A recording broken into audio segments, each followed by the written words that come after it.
ஆமா. ஹாய் செல்லன்ஸ். வாங்க இன்னைக்கு நம்ம வீட்டில் என்ன ஸ்பெஷல்னு பார்க்கலாமா? பார்க்கலாமே வாங்க. மதியத்துக்கு சுட சுட சோறு. ஓகே. இன்னைக்கு சமைச்சது நான் தான். பூஜா குட்டி ஹெல்ப் பண்ணாங்க. அதுக்கப்புறம் முருங்கைக்கீரை கழிச்சல். வழக்கம் போல் சொல்வேன்ல, போனேன் உடச்சேன், நம்ம காம்பவுண்ட்லேருந்து பக்கத்து காம்பவுண்டில் கையை விட்டேன். முருங்கைக்கீரை அருமையான ஒரு முருங்கைக்கீரை கடைசல். ஓகே. அதுக்கப்புறம் பார்த்தீங்கன்னா கருணக்கிழங்கு வறுவல். ஓ சூப்பர். வித்தியாசமான முறையில் செஞ்சுருக்கிறேன். டேஸ்ட்டு பார்த்தீங்கன்னா அப்படி இருக்குது. எப்பவுமே கட் பண்ணி மிளகாத்தூள் இது போட்டு அவிச்சிட்டு அப்படி தானே வறுப்போம். இது வந்து தொண்டையும் காராது, அது மாதிரி பண்ணியிருக்கேன். சூப்பராக இருக்குது டேஸ்ட்டு. நீ சாப்பிட்டுட்டு சொல்லு சரியா? Okay mummy. அதுக்கப்புறம் அவரைக்காய் அப்படியே பொரி குழம்பு. அவரைக்காய் தித்திப்புன்னு கூட சொல்லுவாங்க, பொரி குழம்புன்னு கூட சொல்லலாம், எப்படி வேணாலும். இதுதான் நம்ம வீட்டு ஸ்பெஷல் இன்னைக்கு. அம்மா வேறு லெவலில் சமைச்சிட்டேன். விரும்பின மாதிரி சாப்பிட போகிறோம். இன்றைக்கி ஒரு பொடி செல்லா குட்டீஸுங்க வீட்டில் என்ன டிஃபன் காலையில், அதுக்கப்புறம் மதியம் என்ன லஞ்சு, இதெல்லாம் வந்து சொல்லுங்கள். காலையிலேருந்து நிறைய வேலைங்க. இன்றைக்கி வந்து புளியோதரை பொடி தான் நம்ம ரெடி பண்ணோம். புளியோதரை பொடி வந்து காலி ஆகிட்டு நிறைய பேர் ஆர்டர் கொடுத்துருந்தாங்க. ஸோ அதனால் வந்து ஹரிபரியாக அதை தான் வந்து இன்றைக்கி ரெடி பண்ணிகிட்டு இருந்தோம். ரொம்ப சூப்பராக வந்துருந்துச்சு. அந்த ட்ரையலும் பார்த்துட்டோம். ஏன்னா ஒவ்வொரு டைம் ஒவ்வொன்றும் ரெடி பண்ணும் போதும் நம்ம செஞ்சு பார்த்துருவோம். இந்த பாருங்க, அதில் செஞ்சு வச்சுருக்கிறேன். எங்கடா பட்டு அது செஞ்சு அமைக்க வச்சு எவ்வளோ கலர்ஃபுல்லாக எவ்வளோ சூப்பராக இருக்குது பாருங்கள். இன்ஸ்டன்ட் புளியோதரை. ஆமாம் ஆமாம், நீங்கள் வாங்கிட்டு அப்படியே வந்து எண்ணெய் காய்ச்சி அதை எப்படி பண்ணுறோன்றதும் நான் சொல்கிறேன். அவ்வளோ சூப்பராக ஒன்றுமே இல்லை. நீங்கள் எதுவுமே இல்லைன்னா கூட வெறும் சூடான சோறும் நெய்யோ இல்லை நல்லெண்ணெயோ இருந்தால் போதும். நீங்கள் பருப்பு பொடியெல்லாம் எப்படி போட்டு சாப்பிட்றீங்க அந்த மாதிரி போட்டு சாப்பிட்டாலே பண்ணலாம். இல்லை லைட்டாக நம்ம கடுகு, காஞ்ச மிளகா, வேர்க்கடலை, கடலைப்பருப்பு, உளுத்தம்பருப்பு இதெல்லாம் போட்டு தாளிச்சிட்டு அந்த பொடியை போட்டுட்டு மிக்ஸ் பண்ணிவிட்டு அதில் சோறு வடிச்சும் நீங்கள் அதில் சோறு கிளறியும் நீங்கள் சாப்பிட்லாம். அப்படி சாப்பிட்டிங்கனாலும் அந்த பருப்பெல்லாம் உங்களுக்கு அதில் கடிச்சு சாப்பிடும்போது நல்லாயிருக்கும். Preservatives no. ஆமாம், எப்போவுமே நம்மளோட இயற்கை சந்தை மசாலாவில் கலரிங்கோ சுவையூட்டிகளோ அந்த வந்து ப்ரெசர்வேட்டிவ்ஸு, அதாவது அதெல்லாம் எதுவுமே இல்லாமல் தான் நம்ம இத்தனை வருஷமாகவும் மசாலா பண்ணி கொடுத்துட்ருக்கோம். இனிமேலும் பண்ணி கொடுப்போம். நிறைய பேர் வந்து சொல்லுவாங்க வாட்ஸ்அப்பில், அம்மா எங்கள் பாப்பாவுக்கு வந்து எந்த ஒரு ஏஜென்ட்டெல்லாம் போடக்கூடாது, அந்த இதெல்லாம் வந்து வீட்டில் அரைக்கிற மசாலா வேணும், அதனால தான் உங்ககிட்ட வந்தேன் அப்படின்வாங்க. நீங்கள் தாராளமாக வாங்கி பயன்படுத்துங்கம்மா அப்படின்னு சொல்வேன். பயன்படுத்திட்டு ரொம்ப சந்தோஷமாக பாப்பாவுக்கு ஒன்றுமே ஆகலை, நல்லா ஒத்துக்குச்சு, நல்லா இருக்குது, விரும்பி சாப்பிட்றா அப்படின்னு சொல்கிறாங்க. ஸோ அந்த மாதிரி வந்து நம்ம வாடிக்கையாளர்களுக்கு எப்போவுமே உண்மையாக இருக்கணும் அப்படின்னு சொல்லிட்டு தான் நம்மளோட மசாலாக்கள் எப்போவுமே அந்த மாதிரி தரமாக ரெடி பண்ணி கொடுத்துட்ருக்கோம். எல்லாமே நம்மக்கிட்ட இருக்குது. தேவைப்படுறவங்க வாட்ஸ்அப்புக்கு ஒரு ஹாய் மெசேஜ் அனுப்புங்க, நான் டீட்டெயில் சென்ட் பண்ணுறேன் சரிங்களா?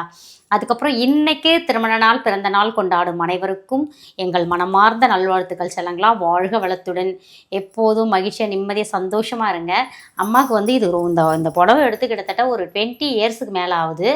இதோட ப்ளவுஸ் வந்து நஞ்சு போச்சு, அதனால் ரெடிமேட் ப்ளவுஸ் இது. சரி கொஞ்சம் மேட்சாக இருக்குது தானே. ஆமாம், எங்கள் அக்கா ஒரு புடவை, அப்புறம் எங்கள் சரண்யாவுக்கு ஒரு புடவை, எங்கள் செண்பகொல்லிக்கு ஒரு புடவை. இது எதுக்காக எடுத்தோம்னா செண்பகொல்லி கல்யாணத்துக்கு நலங்கு வைக்கிறதுக்காக எடுத்தோம். செண்பகொல்லிக்கு ஒன்று, சரண்யாவுக்கு ஒன்று, எங்கள் அக்காவுக்கு ஒன்று, எனக்கு ஒன்று. நான் மொத்தம் 4 புடவை எடுத்தோம். அதான் சொல்கிறேன், இத்தனை வருஷம் ஆகிருக்கு பாருங்கள் அந்த இதுக்கு. என்ன சொல்கிறது, இந்த புடவையில் உள்ள ப்ளவுஸ் தான் நஞ்சு போச்சு. ஆனால் புடவை பாருங்கள் அவ்வளோ சூப்பராக இருக்குது. அதுக்கு இந்த ப்ளவுஸ் வந்து மேட்சிங்காக ரெடிமேட் ப்ளவுஸு. இது வேறு ஒரு புடவைக்கு எடுத்தது, இதுக்கு மேட்சிங் ஆகிடுச்சு அப்படியே நான் போட்டு வந்துட்டேன். எப்படி இருக்குன்னு சொல்லுங்கள் சரிங்களா? அதுக்கப்புறம் சில கமெண்ட்ஸ் எல்லாம் படிக்கும்போது பயங்கரமாக கோவம் வருது. ஆனால் வந்து என்ன சொல்கிறது, நிறைய பேர் வந்து அவங்க கோவம் படுறவங்க நீங்களும் படாதீங்கன்னு சொல்கிறாங்க. ஒரு நகை வீடியோ போட்டிருந்தோம் சரிங்களா? உங்களுக்கு நம்மளோட சப்ஸ்கிரைபர்ஸுக்கு எல்லாமே தெரியும். அதில் போய் நிறைய பேர் அவங்களுக்கு சொல்கிறீங்க, அவங்க வந்து நகை வந்து சீட்டு கட்டி தான் சேவ் பண்ணுறாங்க, நீங்கள் போய் பாருங்கள் அப்படின்னு சொல்லிட்டு. ஏன்னா நகை வந்து சீட்டு கட்டி ஏன் எடுக்கிறோம் அப்படின்னா, நம்ம மொத்தமாக போய் எடுத்தோன்னு வச்சுக்கோங்களேன், ஒரு பவுன் வந்து இன்றைக்கி 80,000ன்னு வச்சுக்கோங்களேன், சும்மா நான் ஒரு பேச்சுக்கு சொல்கிறேன். அதில் ஒரு பவுன் எடுக்கணும்னா 10,000 ரூபாய் வேஸ்டேஜ்னு ஒன்று போடுவாங்க, புரியுதுங்களா? ஆனால் அதுவே நம்ம சீட்டு கட்டி எடுத்தோன்னு வச்சுக்கோங்களேன், சேவிங்ஸ் பண்ணி எடுக்கும்போது அந்த 10,000 ரூபாய் நம்மளுக்கு கிடையாது.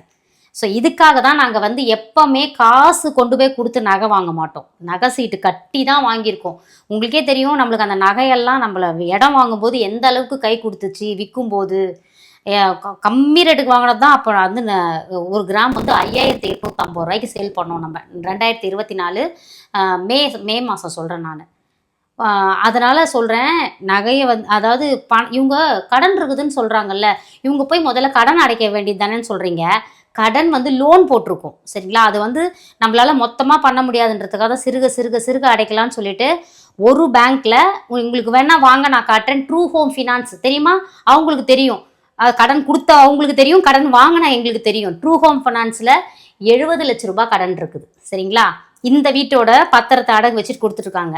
காட்ரேஜ் ஃபினான்ஸில் நம்ம சம்பரம்பாக்கம் வீட்டோட பத்திரம் இருக்குது. காட்ரேஜ் ஃபினான்ஸில் 40 லட்ச ரூபா வாங்கியிருக்கோம். ஸோ எவ்வளோ ஆகுதுங்க, 70 ஒரு 40 1,00,00,000 லட்ச ரூபாய்க்கு நம்மளுக்கு கடன் மட்டும் மாதம் வந்து நம்ம கட்டிகிட்டு இருக்கிறோம். இன்ட்ரெஸ்ட்டோட நம்ம இஎம்ஐ பே பண்ணிட்டு இருக்கிறோம்.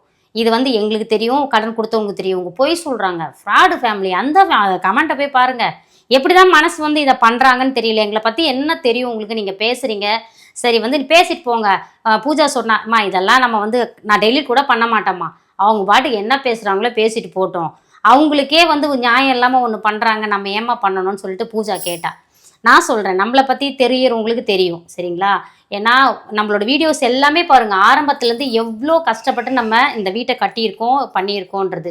கடன் ஒரு பக்கம் இருக்க தாங்க செய்யுது, அதுக்காக சேவிங்ஸ்னு ஒரு பிளான் இல்லாமல் இருக்குமா. எங்கள் வீட்டில் 5 பேரும் கஷ்டப்படுறோம் சரிங்களா. அப்போ ஒரு சின்ன சேமிப்பாவது இருக்கணும் இல்லையா. இப்போ பூஜையோட கல்யாணத்துக்கு வாங்கின நகையெல்லாம் நம்ம முக்கால்வாசி நகை சேல் பண்ணிட்டோம். அப்போ பாப்பாக்கு இன்னும் ஒரு 2 வருஷத்தில் பண்ணணும்னா மறுபடியும் எனக்கு நமக்கு நகை இருந்தால் தான். அப்போ இது மாதிரி சேமித்து வாங்கினா மட்டும்தானே முடியும். இப்போயும் நாங்கள் நகை சீட்டு போட்டுட்டு தான் இருக்கோம், மாதம் மாதம் கட்டிட்டு தான் இருக்கோம் சரிங்களா. அதனால் இது ஒரு கிளாரிஃபிகேஷனுக்காக தான் நான் சொல்கிறேன். நம்மளை பற்றி தெரிஞ்சவங்களுக்கு எல்லாமே தெரியும். வேற என்ன பட்டு அவ்வளோதான். Spread positivity. Love you all. Bye. வாழ்க வளத்துடன்.